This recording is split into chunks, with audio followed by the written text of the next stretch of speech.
자, 오늘의 키워드 바로 무엇일까요? 패션입니다. 자, 패션, 과연 뭐 봄이 다가오다 보니까 패션에 대한 관심도 올라가게 될 테고, 신학기도 되다 보니까 많은 학생들이 옷을 또 살 거예요. 과연 패션과 관련해서 어떤 로드맵들이 나오고 있는지 확인하겠습니다. 자, LG 패션이라는 종목이 보이죠. 우리나라에서 가장 큰 패션 종목이고, 아웃도어 당연히 그렇고요. 홈쇼핑도 요즘에 관심 많이 받고 있습니다. SPA, 우리나라 패션 기업들을 상당히 위협하고 있죠. 동대문으로 보자면은 전통적인 패션 시장이라고 볼 수 있고, 한세실업 나오고 있고요. 공항 패션. 야, 정말 꾸민 듯 안 꾸민 듯 아름다운 패션이죠. 네. 자, 전지현도 있습니다. 이렇게 로드맵 살펴봤는데 지금 이 패션에서 전지현이 나온 게 저는 사실 처음에 납득이 안 되거든요. 무슨 일일까요? 그거 별에서 온 그대인가 그거 하나 때문에 그렇잖아요. 제가 드라마를 잘 드라마 보셔야 됩니다, 지금. 그러니까요. 제가 이제 테레비 살려요. 자, 전지현이 맞아요. 전지현이라는 네. 배우가 바르는 립스틱 그리고 뭐 망토 1,000만 원짜리 망토. 그러니까 에르메스인가요? 뭐 그렇다 있고요. 그 화장품 제가 모르겠는데 또 외국 브랜드잖아요. 네. 딱 보면 여성 브랜드 그 보면 21호, 2호 그런 게 있는데요. 맞아요. 52호인가 53호인가 완전히 완판됐다고 하지 네. 않습니까? 그리고 이 망토 지금 나오고 있는 이 망토가 바로 1,000만 원이 가까운데 바로 완판이 됐대요. 완판됐다고 하니까요. 정말 경기가 안 좋다 하면서도요. 돈 많은 분과 싸게 사시는 분 많이 이렇게 차이가 나는 것 같습니다. 그렇습니다. 뭐 물론 돈이 없을 때는 안 사고 돈이 많은 분들 뭐 사고 이런 거 당연하겠지만 결국 이렇게 1,000만 원짜리 망토도 완판이 된다는 것 자체부터가 우리나라 이 패션 산업이 누가 돈을 쓰건 간에 네. 산업이 확장되고 있긴 한 것 같아요. 네, 맞습니다.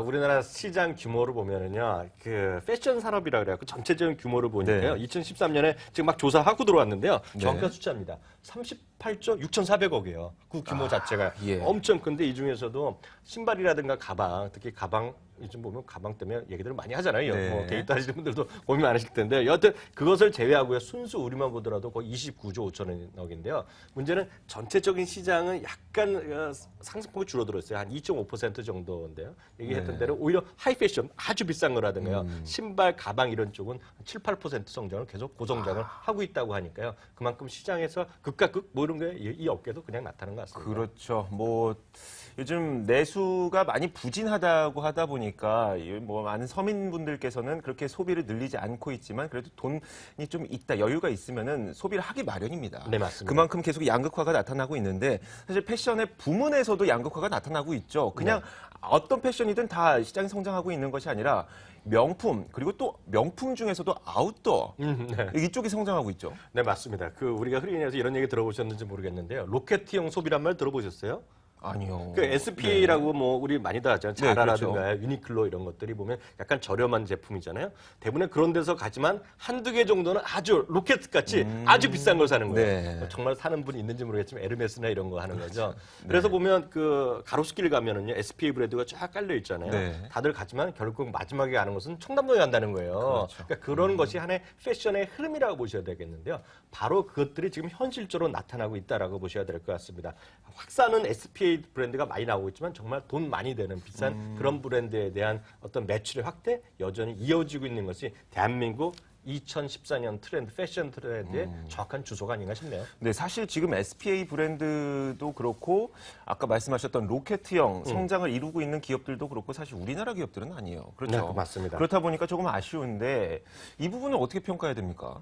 좀 너무 그게- 우리나라에 있어서는 투자에도 좀 별로 좋지 못한 거 아닌가요? 그러니까 이제 그 제일 먼저 이제 삼성 에버랜드로 네, 그 패션 사업을 사업부는 넘겼는데, 나눴고요. 근데 그 이제 보면 삼성 에버랜드의 그 사업부가 되겠네요. 그러니까 우리나라 기업들도 자체 브랜드를 말씀드렸던 SPA 브랜드를 확대하는 것도 있고요. 또 하나는 우리나라의 고급 기술 같은 경우를 국내에서뿐만 아니라 해외에서 직접 생산을 하는 거죠. 네. 해외에서 제3구에서 생산해서 제3구로 나가는 대표적인 것이 우리 앞서 트렌드에도 한세시랍이 나왔지 않습니까? 네. 한세시랍은 대부분의 공장을 베트남에 있거든요. 중국도 아니고 베트남에 있고요. 영업무역 같은 경우에도 이제 그 또 다른 쪽에 가 있고요. 이렇게 동남아가 있고 이런 것이 하나에서 어떤 추세적으로 흐름이 있다 이렇게 이해하시면 되겠습니다. 알겠습니다. 지금 이항현 전문위원이 준비하신 그래프가 한 가지가 있죠. 이 그래프가 뭔지 한번 설명을 듣고 싶어요. 패션과 관련된 트렌드를 살펴본다 이런 내용이 있는데요. 네, 맞습니다. 이게 보면 네이버 트렌드에서 나오는 것인데요. 패션과 관련돼서 많은 사람들이 어떤 것을 검색을 많이 늘렸냐를 확인하는 것인데요. 쭉 보시면 LG 패션이라든가요, GS 홈쇼핑, CG 홈쇼핑이 많이 검색이 되고 나오고 있는데요.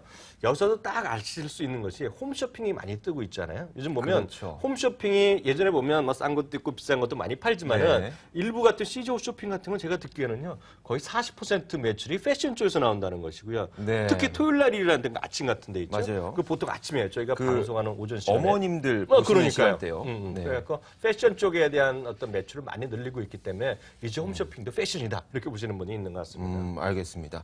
자, 패션주들이 지금 뭐 아직까지는 사실 부정적인 상황에 놓여 있는 건 사실이에요. 제가 여러 개의 기업을 다 재무제표를 분석을 해봤더니 네.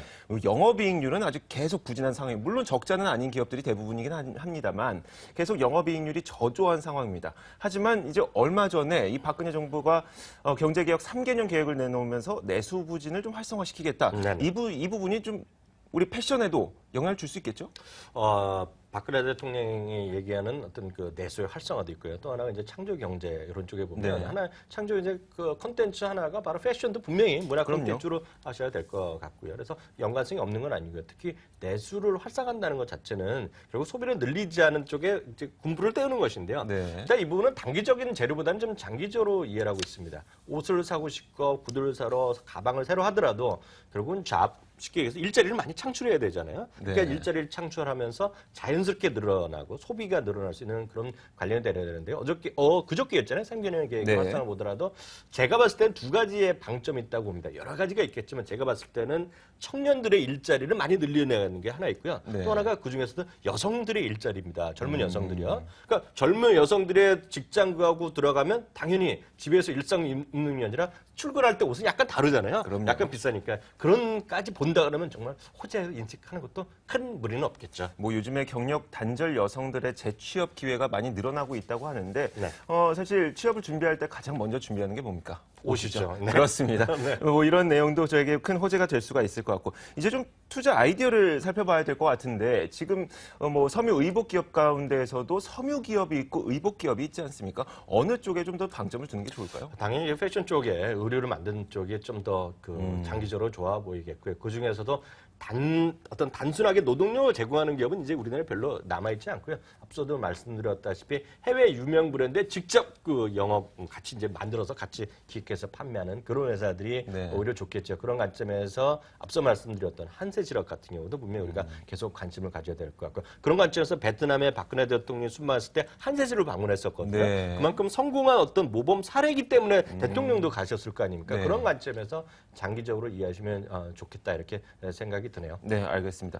자, 그렇다면은 나머지 한 가지 종목, 사실 한세실업과 함께 시가총액에서 우리나라 가장 큰 비중을 차지하고 있는 패션 기업이 바로 LG 패션 아니겠습니까? 사실 근데 LG 패션에 대해서도 많은 분들이 매수를 하셨다가 좀 힘겨워하고 계신 분들도 있습니다. LG 패션에 대해서도 한 말씀 좀 부탁드릴게요. LG 패션도 마찬가지. 제일 먼저 그 분리하기 전에도 마찬가지인데 의류 쪽은 재미가 없었어요. 그만큼 맞아요. 워낙 제가 봤을 때 이렇습니다. 워낙 거대 기업이니까 적극적으로 빨리빨리 대응하는데 좀 늦었지 않냐 이런 네. 거죠. 느낌이기에도 LG 패션 하면 SPA 브랜드랑 딱 맞아 떨어지진 않잖아요. 없어요. 그런 것이 아마 시장에서도 그냥 반영됐는데요. 장기적으로 보면 항상 하반기에 강했습니다. 네. 작년에도 마찬가지인데 지금 혹시 물리셨으면 하반기 쪽 기대하시면 되지 네, 않겠습니까? 알겠습니다. 물론 지금 주가, LG 패션의 주가는 그렇게 좋지 못하다고 하더라도 기술적으로 하반기쯤에 좀 나오게 되면은 그럼요. 그때쯤에 사실 이 손실을 좀 줄이는 그런 전략을 필요로 할 것 같습니다. 자, 오늘 패션에 대한 키워드로 이야기 길게 나눠봤습니다. 이항영 전문위원과 함께했습니다. 고맙습니다. 감사합니다.